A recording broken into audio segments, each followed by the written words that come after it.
Welcome. I'm Jim Colello. I'm with the Historical Society of Hamilton Township.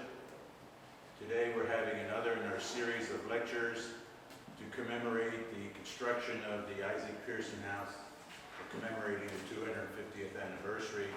Pearson House was built in 1773. Pearson House is located east of here at the intersection of Hobson and Emmeline Avenues. The Historical Society is currently in the process of preserving and restoring that historic gem. Any assistance you could give us in the way of a donation would be greatly appreciated. The Historical Society is a 501c3 nonprofit, so all donations are tax deductible. This afternoon, our speaker, who is also a member of the Historical Society, will present his findings, which initially started as a study of the Battle of Monmouth, you may be familiar with, and he came across this skirmish, little-known skirmish, here on the Isaac Pearson property back in 1778, I believe it was. And if you're not familiar with the history, there was a drawbridge across the creek. Northern side of the drawbridge sat on Pearson's property.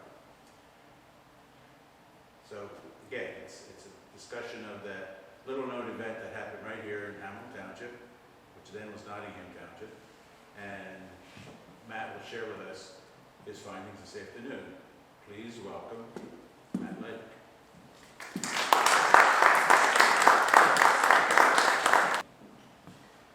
Good afternoon. Thank you all for coming.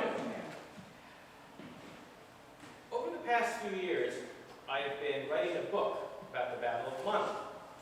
And, we're going to more than a few years, let's say. But part of that, I discovered a skirmish that took place on the Isaac Pearson farm. Today, I'll be reading passages from my upcoming book, The Battle of Monmouth Primary Source Book. These passages are my intellectual property and are copyright protected, so you'll know what I'm reading.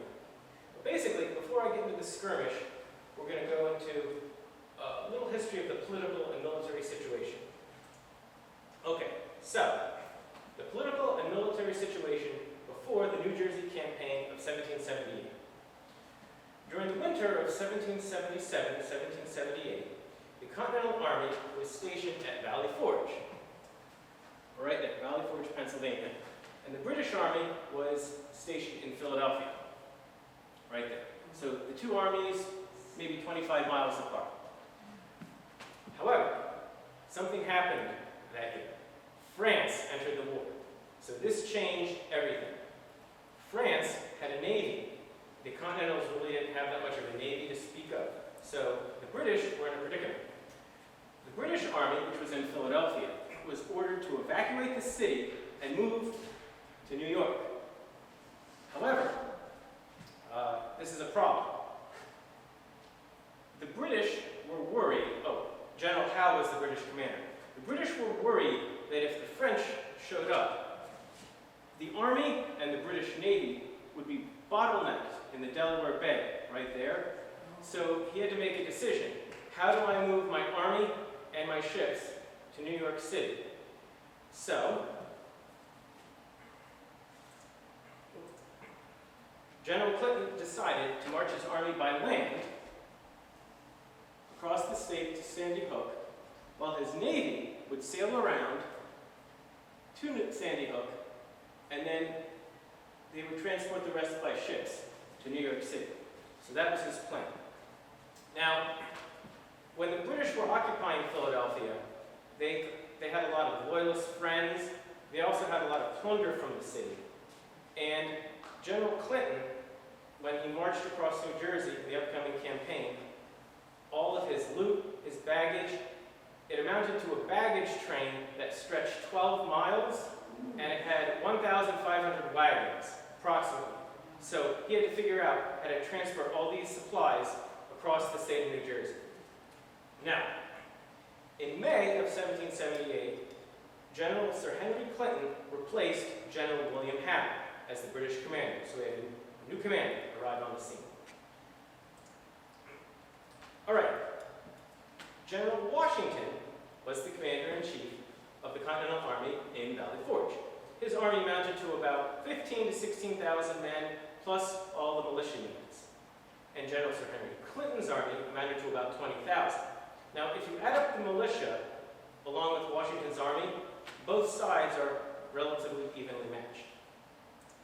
Now, the British Army was primarily divided into two divisions. You had the 1st Division, which was commanded by Lieutenant General Lord Charles Cornwallis. He was commander of the 1st Division, about 10,000 men. And the 2nd Division was commanded by Lieutenant General Wilhelm von Kniphausen. That's how to pronounce his name. Now, Kniphausen. He was the commander of the 2nd Division. He had about 10,000 men, plus the baggage train. That long baggage train was assigned to his division. Remember, 1,500 wagons. Okay, now, this is just a brief map of the Monmouth campaign. Basically, in a nutshell, on June 17th and June 18th, the British Army evacuated Philadelphia and crossed over into Haddonfield, New Jersey. They marched up the state. They fought a small skirmish at Haddonfield, and they fought the skirmish at Crosswicks Village, and they also fought a second skirmish at the Isaac Pearson farm. That is not shown on this map.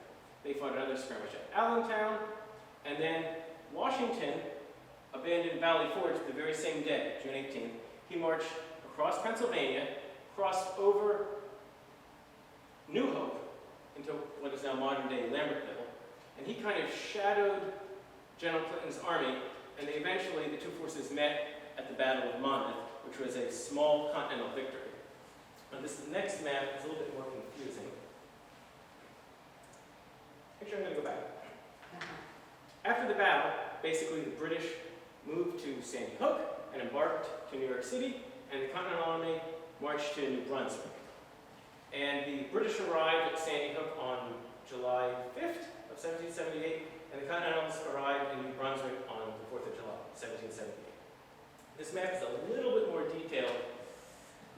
You guys having trouble seeing this? A little bit. All right. Basically, it's pretty much the routes are a little bit more specific. The British marched up from southern New Jersey this way. This skirmish right here, that's at the Isaac Pearson farm. This is Crosswicks Village, and that's the skirmish at Allentown. Now, the green line you see, that is the route of General Kniphausen's division. And the red line is General Cornwallis's division. Remember, the 2nd Division had the baggage train. When General Clinton marched across the state, one thing that he tried to do was he tried to place the 1st Division, which did not have the baggage train, in between Washington and the 2nd Division, because he was worried that Washington wanted to plunder his baggage train. That was his main design. So, all right, any questions so far? If you have any questions during the PowerPoint, just raise your hand, I'll be happy to answer. Yes, sir. How did Washington know that Clinton was making the move at that time? How did he get the word? He had such a good network that as soon as Clinton evacuated Philadelphia, actually, most of General Clinton's forces started to evacuate Philadelphia in May. They crossed the river and created basically forts on the opposite side. So he was preparing to evacuate the city in May. Kniphausen's division, let me go back. Kniphausen's division crossed over Cooper's Ferry right there on June 17th, and then he marched to Haddonfield, and General Clinton crossed over a little further south on June 18th, and the two met up at Haddonfield. But it's on June 18th, 3.5 hours after the last British troops evacuated Philadelphia, Washington was on the move because his spy network was so good. And Washington was preparing for the British to evacuate. He wasn't quite certain where they were heading. He thought maybe they might be heading towards New Brunswick, maybe Sandy Hook. He didn't quite know. What else? Did I answer your question? Yes. Anyone else? Remember, just stop me, and I'll be happy to answer. All right. Okay. this is a close-up map of the skirmish. Now I'm going to go to my script. All right, I'm going to talk about the events prior to the skirmish on June 22nd. All right, so on June 22nd, Washington's army, I'm going to go back. On June 22nd, Washington's army had just finished crossing over the Cordiales Ferry into what is now modern-day Lambertville. After he crossed over, he moved his army about 3.5 miles south and made camp along a ridge line called the Sourland Mountain Range, with his right flank touching the Delaware.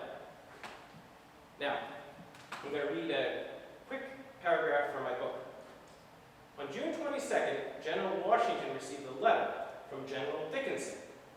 Dickinson informed Washington that the enemy was advancing and that he was preparing for a vigorous defense of a drawbridge, the Isaac Pearson drawbridge, 4 miles below Trenton.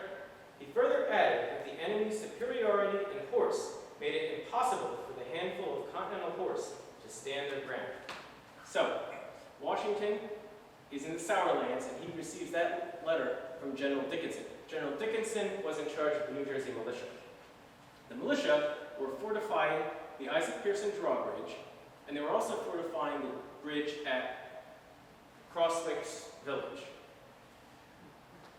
And at that time, on June 22nd, General Clinton's entire army was at Black Horse, which is modern Columbus, New Jersey. So his army was down here. All right. Now I'm going to read another selection from my manuscript. This is from chapter 2. Now, I'm talking about the events of June 23rd. So June 22nd, we have Washington's army here, we have General Clinton's army here, and we have the militia preparing to defend 2 drawbridges along Crosswicks Creek. At 5 a.m. on June 23rd, the general alarm was beat. The troops turned out and prepared to march. However, before the army departed, General Washington sent Colonel Morgan to reinforce Generals Maxwell and Dickinson with instructions to hang on the flank and rear of the British Army and annoy them during their march. In addition to the unit's 600 riflemen, Morgan's corps had been recently augmented with marksmen selected from each of the brigades and 2 companies of North Carolina Light Infantry. This combined force amounted to roughly 900 men. So Washington is sending Morgan down to reinforce General Dickinson at the drawbridge, at the Isaac Pearson drawbridge. Colonel Morgan's corps set off towards Trenton before 7 a.m. As they traveled south, his troops took a road skirting the Delaware River. That evening, his men must have heard the sounds of cannon and small arms fire as the skirmish at the Isaac Pearson Bridge unfolded. Morgan's corps arrived in Trenton, then changed direction, heading southeast towards Crosswicks Creek and the sounds of battle. Exhausted, these troops arrived at the Isaac Pearson Bridge just as the sun was going down, having marched approximately 22 miles by road that day, give or take a mile. Exhausted, Morgan's men had still enough fight in them to join the skirmish, tipping the scale in favor of the militia. But ultimately, darkness ended the action that day. So I'm kind of concluding with that. Basically, Morgan's men marched down and tipped the tide of the battle, and I'll get into that a little bit later. All right. Washington's army on June 23rd marched about 10 miles east and encamped in Hopewell Township. So that's what Washington's army was doing. All right.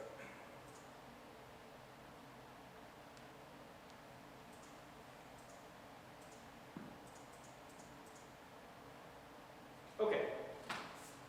Now I'm going to use this more or less as a visual as I go. I'm going to read another section from my manuscript. This is chapter 1. At about 3 a.m. on June 23rd, General Leslie's advance corps, consisting of his own 5th Brigade, the Hessian Jaeger Corps, and the Philadelphia Light Dragoons, began marching towards the village of Crosswicks. At 4 a.m., the rest of the 1st Division followed, taking the same road, even though both bodies of troops set out at different times. They marched in a single column. As soon as the 1st Division left Black Horse, the 2nd Division set out towards Recklesstown. This way. Around 4 a.m., but took a different route, thereby shielding the 2nd Division from the rebels.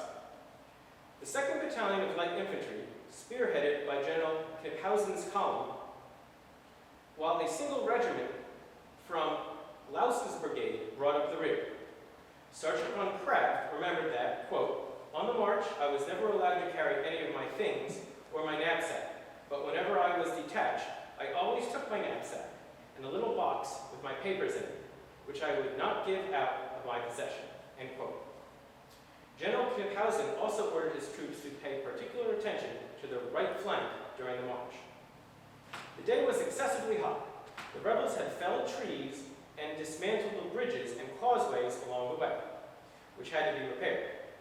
Knipphausen's troops also encountered many obstacles at Black's Creek, just south of Recklesstown.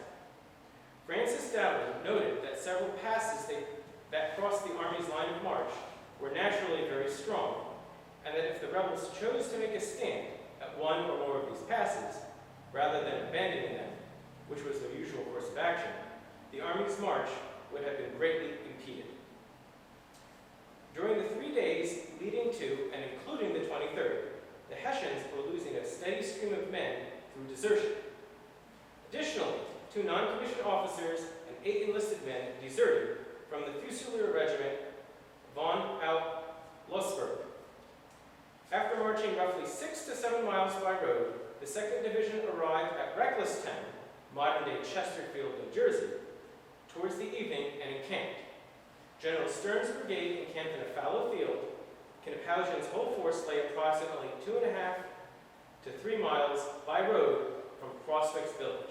So, on June 23rd, General Knipphausen's division is at Recklesstown, modern-day Chesterfield. This is where the troops are on the 23rd. General Cornwallis's column, commanded by General Clinton in person, reached the Rising Sun Tavern, located in modern Mansfield Square, New Jersey, after having marched about 3 miles by road. The rebels had damaged a bridge near this tavern. The bridge took a while to repair. At the intersection of the Rising Sun, General Clinton's column split into 2. General Leslie's force, the 5th Brigade, the Jaeger Corps, and the Philadelphia Light Dragoons, took the Bordentown Road and headed towards Trenton. This way. While the rest of the 1st Division continued on towards Crosswicks Village, with the Queen's Rangers taking the lead. When the head of General Clinton's column arrived at Black's Creek, a party of about 50 militia appeared by a mill besides the creek, but spotting the redcoats, the party retired without firing a shot. Contrary to orders, Colonel Israel Shreve, commander of the 2nd New Jersey Regiment, and Congressman Talman's homes were also both burnt this day along the march. All right, so basically, we have General Knipphausen moving to Chesterfield with his division, 10,000 men. We have General Clinton in person. He is leading General Knipphausen's column, General Cornwallis's column, the 1st Division of 8,000 men towards Crosswick.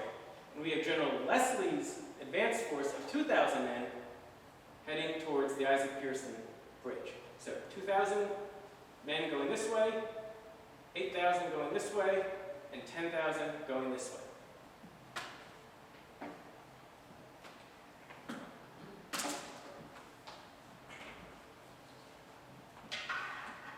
Two drawbridges spanned Crosswicks Creek.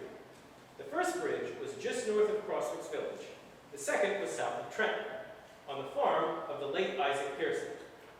The Crosswicks drawbridge was built of stone and situated upstream, further south and further east of the Isaac Pearson drawbridge, while the Isaac Pearson drawbridge was built of wood, approximately 30 feet wide, and located downstream, close to the Delaware River, directly 3.5 miles northwest of the Crosswicks drawbridge, and about 4 miles by road. The rebels were fortifying both bridges. All right. I have a slide right here. This is 206 bridge. The Isaac Pearson drawbridge was just 100 feet upstream of that bridge. This is what it looks like in the wintertime. And that's what it looks like in the summertime. See the big difference in the water level. The plan was for General Leslie's Corps to feint a crossing at the Isaac Pearson Bridge, while the 1st Division would capture and secure the Crosswicks Bridge. General Cornwallis's column marched approximately 4 miles on a dusty road to the village of Crosswicks. However, as his troops approached the village, the rebel pickets fired several shots at the head of his column, then retired over the creek and joined a second body, which was behind a wood. As the British approached, the militia, also occupied with dismantling the drawbridge and cutting down nearby trees with the intention of throwing them across the bridge. Several boards were pulled up from the bridge and placed only a few yards away. Now, I have to pause for a moment and mention, when the British marched through New Jersey, one thing that the militia that they did was they tore up the drawbridges, and they often would leave the planks right next to the bridge. That seems silly. Why don't they just destroy it or maybe burn the bridge? Well, here's why I think they did that. Most of these militiamen were farmers, and that was their bridge, and that was their area. They didn't want to destroy something, and then, a couple days later, when the British were gone, they would have to use that bridge. So, Lieutenant Colonel Simcoe acted quickly, as the Rangers were in the front of the column. He took a party commanded by Lieutenant Wilson and tried to outflank the retreating rebels on the left before they crossed the creek, which would have cut them off, but he was too late. The militia responded with their cannon, firing a few shots over the creek. This is the skirmish at Crosswicks Village. Then Sir Henry Clinton and the 1st Battalion of Light Infantry both arrived on the scene. Sir Henry personally directed Captain Stevenson's Light Infantry Company to the same spot that Captain Wilson's party had previously occupied on the left. Lieutenant Colonel Simcoe returned, formed his corps behind a brick Quaker meeting house, anticipating crossing the bridge. The militia responded with artillery fire. During this cannonade, a cannonball struck the 2nd-story wall of the meeting house and became lodged there. To this day, the cannonball has become a permanent fixture of the building, and tourists visiting Crosswicks Village often stop at the meeting house specifically to see the cannonball. So this is the meeting house, and the cannonball was, you can't see. The cannonball was lodged right there. And to this day, you can go see it. The 16th Light Dragoons arrived next, dismounted, then formed along the fences to the right of the meeting house. Lieutenant McLeod of the 1st Battalion of Light Infantry brought his battery forward to a height and began cannonading the enemy. His 2 3-pounders provided cover for the British while they repaired the bridge. However, his guns were completely exposed to the enemy. Nevertheless, McLeod's artillery killed 1 or 2 militiamen with grape. And the next thing I'll show you is, this is a painting of the skirmish by, his name is Mark Meritato. And it's pretty accurate. You have the Queen's Rangers right here, taking cover behind the Quaker meeting house. You have the light infantry cannons right there. You have Colonel Simcoe, and this is General Clinton, both talking. So he put a lot of research into this. It's painful. The British then resolved to cross the bridge on its rafters, which was accomplished with little opposition from the enemy. Captain Armstrong of the Grenadier Company stood out in particular. He led his grenadiers over the rafters while they were under fire, and as his men crossed the bridge, they carried their arms in the advanced position rather than on their shoulders. Also, shortly before the crossing, Lieutenant Murray of the Rangers attempted to ford the creek. However, the sluices had been closed, and the water in the creek had palmed. Lieutenant Murray soon found himself in water over his head, and was forced to swim to the other side. He took cover behind a tree and was caught in a crossfire, but luckily for him, the Ranger Corps crossed the bridge, and he emerged unharmed.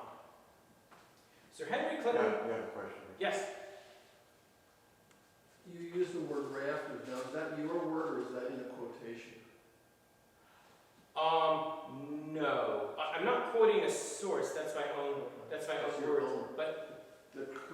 term for what they would be crossing would be stringers. Stringers? Stringers. Okay. Rafters are the smaller timbers that support a roof. Okay. But the horizontal, they're like the joists in a timber frame of a house. I got you. But they were called stringers in the records of the day. Stringers rather than rafters. I'm not sure why I chose the word rafters. Now, Rafters are your main load-bearing members Right. of the roof. Right here, you've got rafters going this Gotcha. way.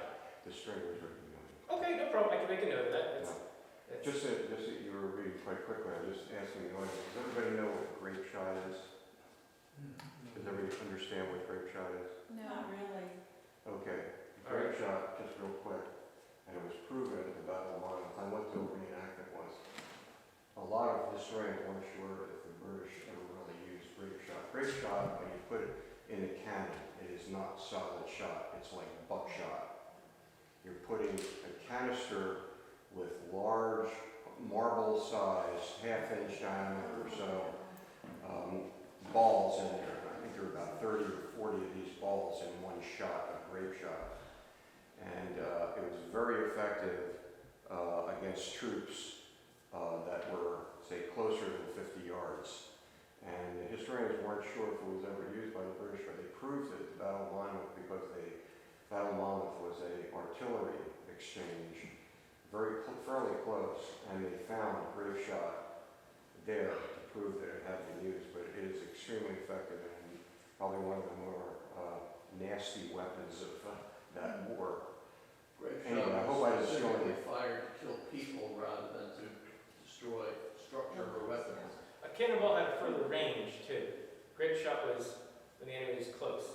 Typically. You're talking about a piece of weaponry of the Revolutionary period. The musket, everybody know the difference between a musket and a rifle? No. A musket is a smooth bore. There are no lands and grooves inside the barrel. Oh, You can yes. put your finger in there and it's smooth. Yes. A rifle is just that. It's a rifle that has lands and grooves in there. That invention alone increased the accuracy and range of the small arm considerably. Smooth bore muskets, beyond 50 yards, good luck. You know, you're not going to hit much. Rifled muskets, as they called them in that period, increased the range significantly. We're talking over 100 yards, which was huge in that difference in that time. But it took longer to load. It took longer to load, but you had an accurate fire. If you aimed at something, you're probably going to hit it if you were a good marksman. That's why, during the colonial period, these guys would line up shoulder to shoulder and fire a barrage, hoping that they would hit something. Because that's what was the Napoleonic type of, well, actually Napoleon, that's later on, but that's why they fired in unison like that. You ever see these movies? And they continued that practice. The Southerners continued that practice right up into the Civil War, much to their shock, because the Springfield rifle, which was a standard issue of the Northern troops during the Civil War, were all rifled.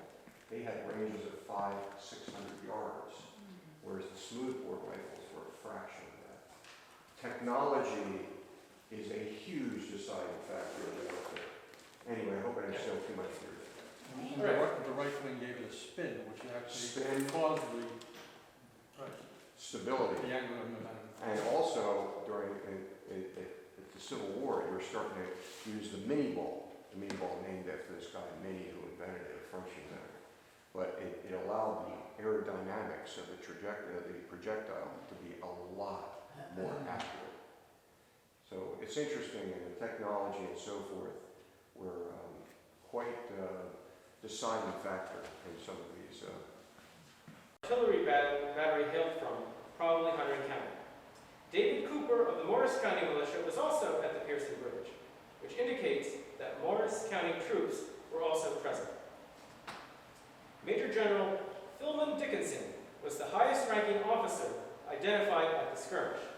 It is possible, however, that Brigadier General William Maxwell might have been present, and it is almost certain that Colonel Daniel Morgan showed up, considering his rifle corps arrived late in the day and skirmished with the Jaegers. So, based on these pension applications, we kind of know what militia units were there.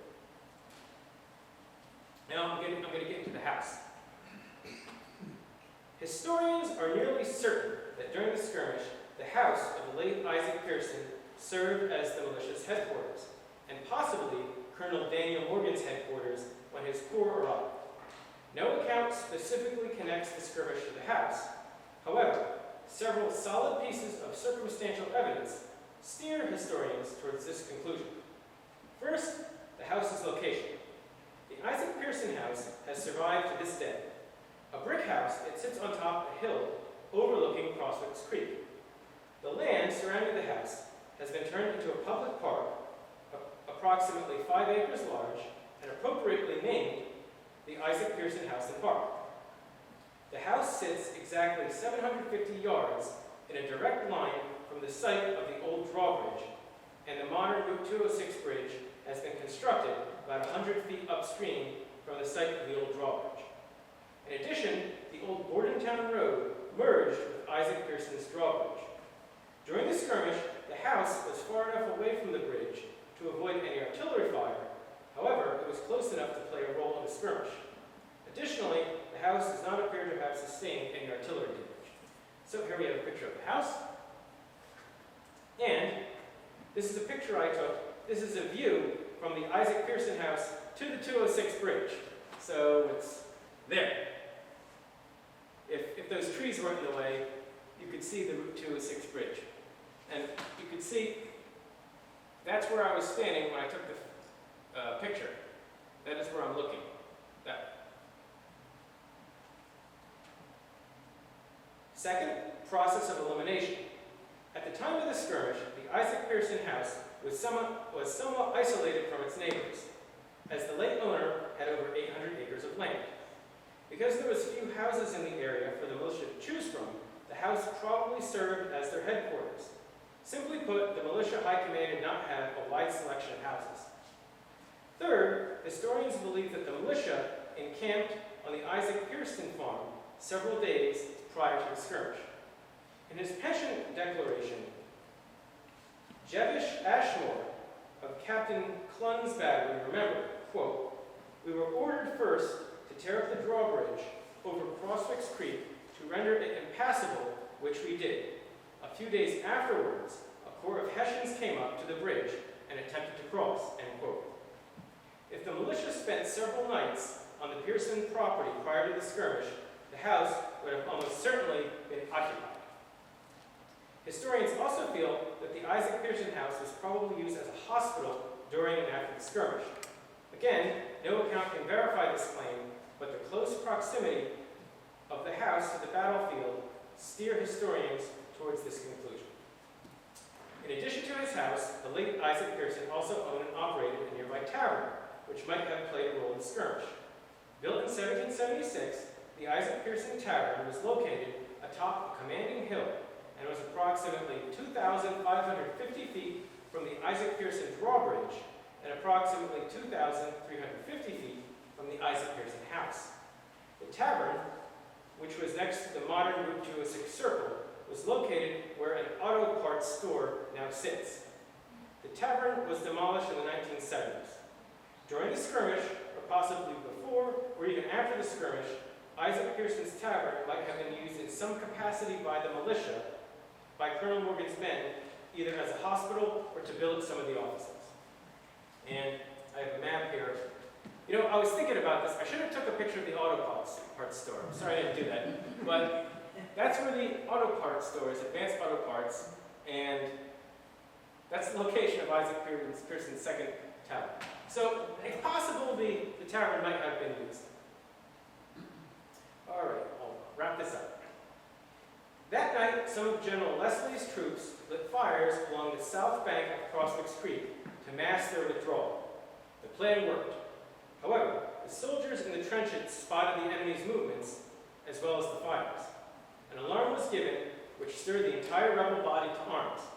The troops fired at Leslie's men, who pulled back, and at 3 o'clock or 4 o'clock a.m. on June 24th, General Leslie's Corps began to march towards Bordentown with the intent of linking up with the rest of the 1st Division at Crosswicks Village. Therefore, the Isaac Pearson Bridge never fell into enemy hands, so it was a continental victory. General Leslie's column marched about 2.5 miles to Bordentown. After arriving, Leslie's troops burned the beautiful mill and farm of Mr. Lewis, a respected Bordentown resident. This act upset Captain Ewald, who, while on outpost duty, was quartered with the Lewis family during the month of December 1776. Ewald remembered that the family was particularly kind to him, even though they were not loyalists.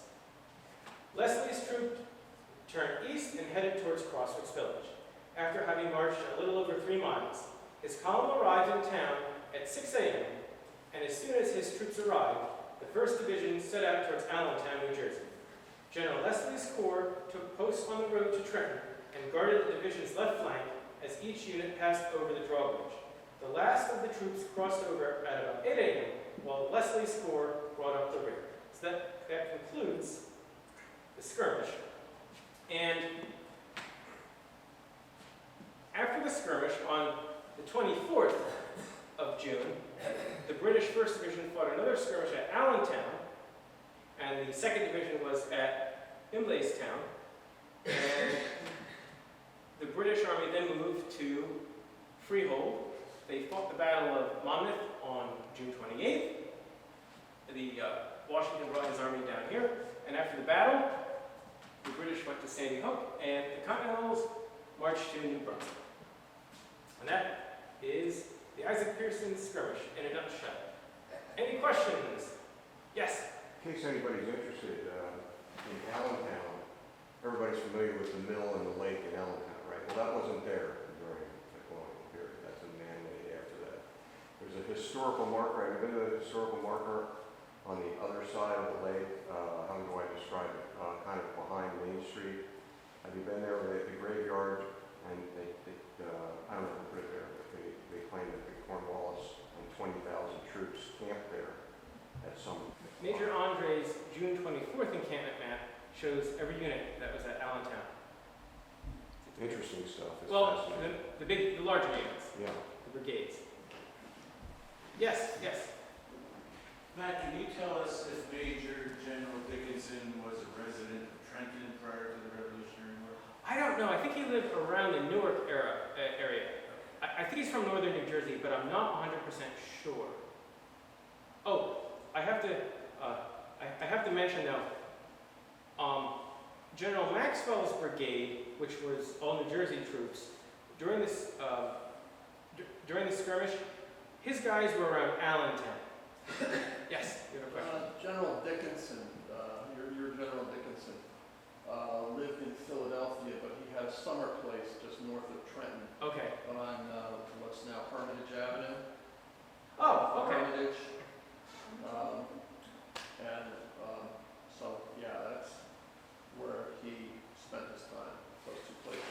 What I'm doing right now is my primary source book, the Battle of Monmouth primary source book, is pretty much done.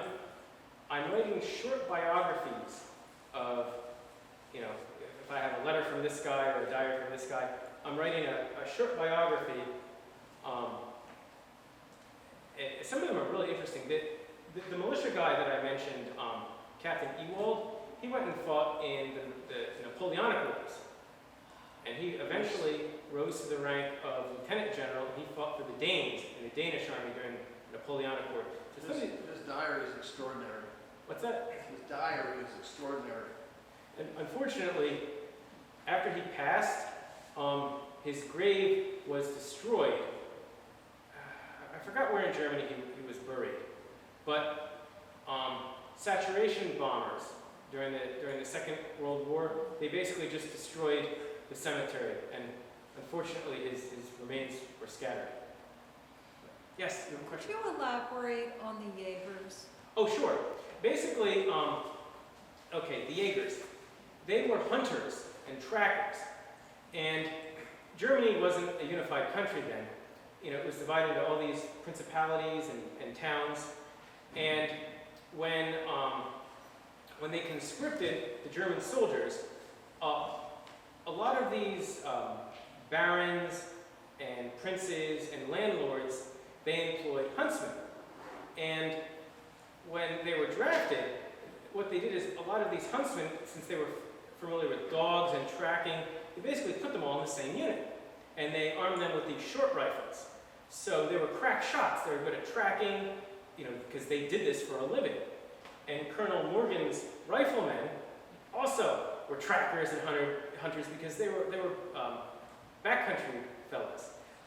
Are the Jaegers the same as Hessians, or are they a separate? Well, Hessians were a nickname for German soldiers during the Revolution, but yes, they were Hessians. I was interested in the attire that they were wearing because I We'll go generally back to think of Hessians as having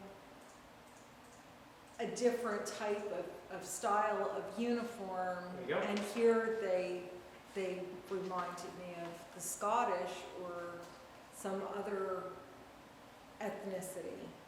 Yeah, that short sword that they carried, a lot of the accounts, if the Jaegers didn't have tents, lots of times they would. Okay, one of the problems that I have with the German sources is sometimes there's a translation problem. And during the Monmouth campaign, a lot of the German accounts, they talk about the men building huts for themselves. We stopped, we rested, and built huts for themselves. And I'm scratching my head trying to figure out, this can't be right. It would take weeks to build a hut. Well, they're brush huts. So basically, if they didn't have a tent, they would cut some branches down and basically make like a shelter for themselves. So that's what they were talking about. But they used that short sword lots of times, to chop through the woods. Yes? I have, during the battle, after the Battle of Trenton, as you well know, there was a massive group of Hessians captured and moved to Newtown. I've always been curious as to what happened to those captured troops. Did some of them escape and rejoin the British, or did they just say, okay, I give up, I'll wait till the war's over and decide which direction I'm going in? Whatever happened to them? I'm not sure. Did they play any part in all this in 1778? I'm not an expert on the Battle of Trenton, but by 1778 there were no Hessians or Jaegers in the area. Sometimes the British unit foraged. I'm talking about the ones that were captured during the Battle of Trenton. Oh, I do not know. They went to Pennsylvania. Well, they were returned to Newtown for holding. I know that, but after that, I heard that they had a band, and the band was incorporated into rebel events. I think a lot of they're all German, so they could go to the middle part of Pennsylvania and filter right into that. So a lot of them never went home. There was no incentive. They had nothing at home, really. Well, one thing I almost forgot to mention, okay, the battlefield today, there basically is no battlefield. I suspect that 195 was pretty much built right through the battlefield, but there's no marker, there's nothing about this battle. So this is, I didn't discover this, but all my research here is original. William Stryker, in his book on the Battle of Monmouth, talked about this skirmish just in a couple of paragraphs. I'm not trying to insult the man, but I have access to the internet. He didn't. That book was published in 1927. But it's funny. You know how I first discovered the Isaac Pearson house? I was running by it. I used to live where Leilich crossed 129. And back when I was in the National Guard, I used to go running Monday through Friday. And one night I was running by, how about that? It's a shame it has nothing to do with the Battle of Monmouth. Yes? Matt, you mentioned approximately 10 Hessians were killed during the skirmish. Do you have any idea what the Hessians' practice was for burying their dead? That's another question I have. I do not know where they were buried. They could have been removed with them. Possibly, if their wounds were too bad to be transported, they could have just been left with a flag of truce. That's why I'm wondering whether the Isaac Pearson house was possibly used as a hospital. But it's possible some of them also could have been buried on site. I do not know. But what if else? I can just supplement what you're saying, I went to a lecture that was sponsored by the Princeton Battlefield Association, and the gentleman gave a lecture on why there are very difficult to find any war-related graves from the colonial period. Number one, during these battles, there wasn't a whole heck of a lot of time to remain around and dig graves. A lot of these troops, according to the lecturer from the Princeton Battlefield Association, mentioned that the first thing that was done is these bodies were stripped of anything usable. There was certainly the weapons were picked up, because the weapon to a colonial soldier back then, whether British or American, was like finding a very expensive piece of gear there on the field. Because I went to one of the reenactments at Monmouth Battlefield where there were a lot of dead. Some of them were just left right where they fell. There's also a mass grave allegedly at a church not far from Monmouth that is, supposedly has quite a few British troops in it. They would dig a big trench and just put them all in there if they had the time. But Princeton Battlefield Association is very good with some of this information. I found it fascinating, and said, you know, when these guys were shot, generally they were left there. I remember, to my horror, when I went to Gettysburg. If you haven't been to Gettysburg in a while, it's worth to go see the new museum they have. It's only been around for about 6 or 7 years. They have a display of musical instruments, which I thought was cool. You know, all these units had bands, and I go, well, that's cool. They like music. The bands had a different purpose, and I don't think they had it in the colonial era. Right after the battle, they would strike the band up to drown out the screaming and moaning of the wounded soldiers that were laying out in the field that they couldn't do anything about. And it just went right to my heart. And you know, my God, what a horrible thing. Anyway, I just thought I'd throw that. Yes. A question about the caliber. You have a .60, and that's 60/100ths of an inch. Yeah, it's a 60,000. yeah, it's a ball basically. They fire The a ball. ball is 0.6 of an inch in diameter. I would say that's large, right? Yeah, it's pretty large. It's not the biggest, but it's getting there. Have you had any experience with the Monmouth County Battlefield Restoration Archaeology folks? Well, is that Bravo? Bravo. Yeah, the I think his name is Danny Civilich. That's his name. Yes, he gave me a little booklet that shows the archaeology. It's funny because a lot of the archaeology that they've discovered, they match my sources that I found. So it's good that the two match up. But you were talking about the casualties at Monmouth. Monmouth was about 100 degrees, and one of my chapters, chapter 18, is nothing but the casualties. I have this big Excel chart, and I break down each source where they talk about the casualties, and I try to figure out, okay, how many Continentals were buried, how many British were buried, how many Continentals were killed, how many British were killed, how many horses, and so on.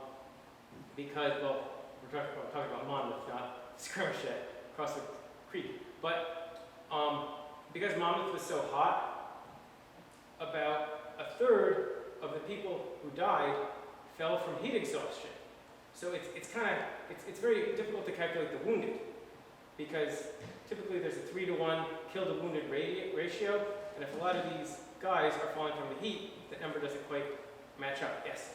I just wanted to ask you, I understand why the Hessians, the Jaegers, wouldn't have wanted to engage with the skirmishes when they were set up on either side of the river.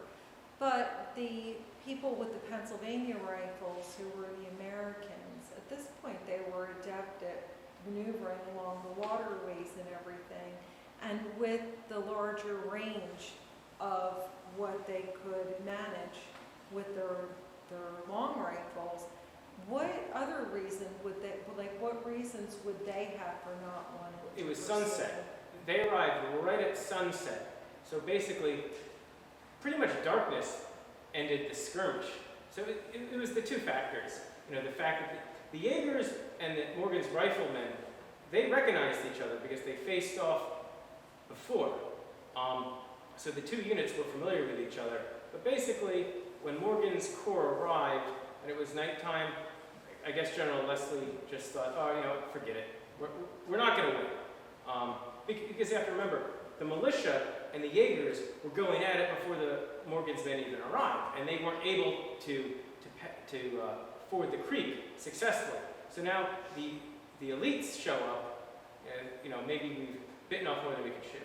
I'm also wondering, and I apologize because this is a little bit off topic, but at one point the Hessians had taken over Bordentown. And do you have any, I'm wondering if you have any idea how that related to this time frame? You're talking in 1776. This was before the Battle of Trenton. Captain Ewald, the man who I mentioned in the source, he was garrisoned in Bordentown. So yes, they were there.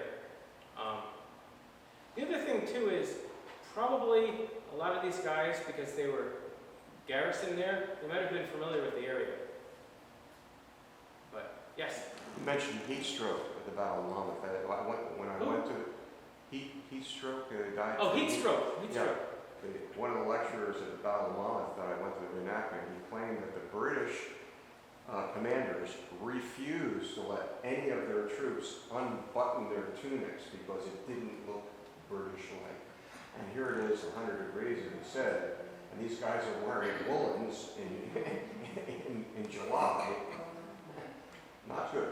The Continentals, in General Lee's testimony, I'm sorry, I might have gotten, in one of the testimonies at Monmouth, because General Lee was court-martialed, somebody said that, I guess it was Lee, one of the reasons he couldn't identify some of the units there because they were taking off their jackets and just casting them aside.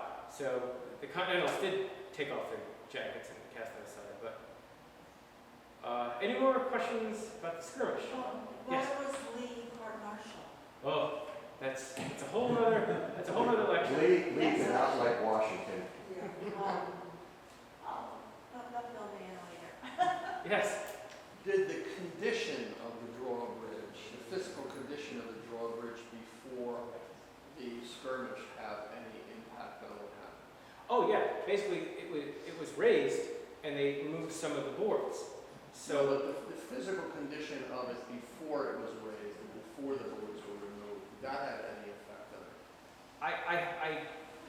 I haven't found any source other than Ewald's that talks about what the bridge actually looked like before the battle.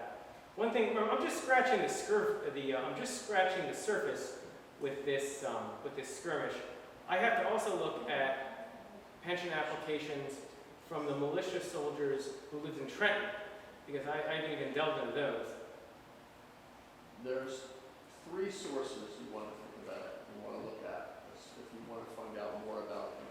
Four sources actually are relevant to. One is the road return for what is now White Horse Mercerville Road from 1773.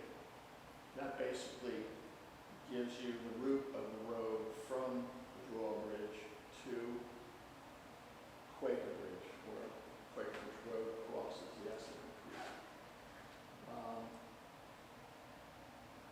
The second is there are petitions to the legislature. I believe there are some petitions to the legislature that relate to the condition of that bridge before the Revolutionary War. And the third would be the votes and proceedings of the Assembly. The condition of that bridge and what to do about that bridge comes up in discussions in the Assembly during the years before the Revolution. There's comments on it, and some of those comments, I believe I recall, have to do with what the condition of the bridge was and whether we should be spending money to repair it.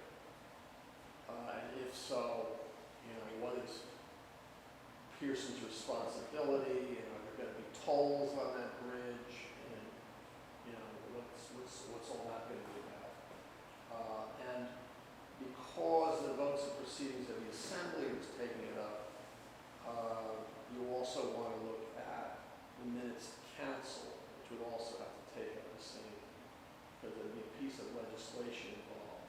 You want to look at the fourth one would be, you want to look at colonial laws related to that particular bridge. So that's background on that particular bridge. It was a conspicuous bridge. It was a drawbridge, not just your regular run-of-the-mill bridge, because, you know, it had a draw capability to raise the deck so boats could go by. Where would the boats be going out in that marsh Up land? to the mill at Crosswicks. Oh, okay. And it was a lot wider. Oh, The creek was much wider. because it's pretty marshy back there now. Much deeper then. Right. The other thing too is, I really can't pinpoint where the militia trenches were. I just don't know. I mentioned that I think 195, when it was built, basically went right through the battlefield. I'm certain they had no idea what they were doing when they built 195. If they knew it was a battlefield. But who knows? I mean, maybe. Well, there's a lot of archaeological reports that would talk about what they found, but mostly they were looking for Native American stuff. Right. So, any other questions? Yes. One story we hear when we're burning down the Pine Barrens, and you know the Pine Barrens people are known for legends, so I don't know how real it is, but when you leave Smithville to come north, you pass about 5 roads with German names, and one of them is Mannheim. And I've been told down here that the Hessians came, that were disillusioned with the war, and left their role, and went down there and lived. Well, that's possible. A lot of them deserted because, right? Let's face it. You know, they were drafted. Yes. You know, during the New Jersey campaign, the British Army suffered hundreds of desertions.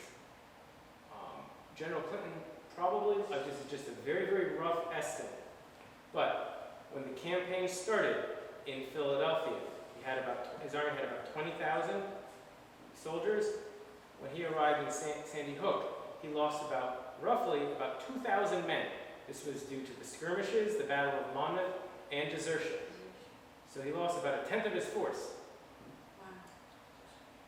Wow. Any other questions? Yes. To embellish your talk, and you've gotten some really, really interesting minutiae, which I am shocked that you found. I mean, eyewitness descriptions to the skirmish and so forth. You may want to make up a sheet of books and other resources to hand out to people if they want to take their knowledge further. Well, there's some wonderful books out there on that period. the way my primary source book is structured, the first, I would say third, is a narrative about the battle and the campaign. And then I have it broken up into 5 appendices. I have a continental one, a British one, a Hessian one, historical maps, and then secondary sources that quote primary sources, but for whatever reason the primary source is lost, because they're valuable. So I probably used between 20 and 30 primary sources to write this piece about the Isaac Pearson skirmish, but I'm not going to sit here and okay, this source says this. No, I'm not inferring too that. much. I'm just talking maybe people could pick up and take with them, because there's some wonderful minutiae out there. One of my favorites, if I may take a moment, prior to the Battle of Trenton, is that supposedly the British had alerted a contingent that was in Bordentown or Mount Holly, I forget where, to move a little farther north because they thought they were going to be needed in a battle that was coming up. But the commander of that unit was having an affair with a wife of somebody down there, and she would not let him get out of bed that morning. Yeah, that I've heard. I think that is a wonderful piece of minutia. Because of that, I mean, it could be a legend. The fates of nations have turned. I mean, there's a wonderful poem out there that you've probably heard a million times. For want of a nail, the oxen was not shoed, and the cannon was not pulled, and the battle was lost. And I think that's one of the great things in studying old you know, how one thing can play into another and cause the fate of a nation to take a different trajectory. And I think that's really good. But your lecture is wonderful. I really enjoyed listening to that. Thank you. Thank you so much.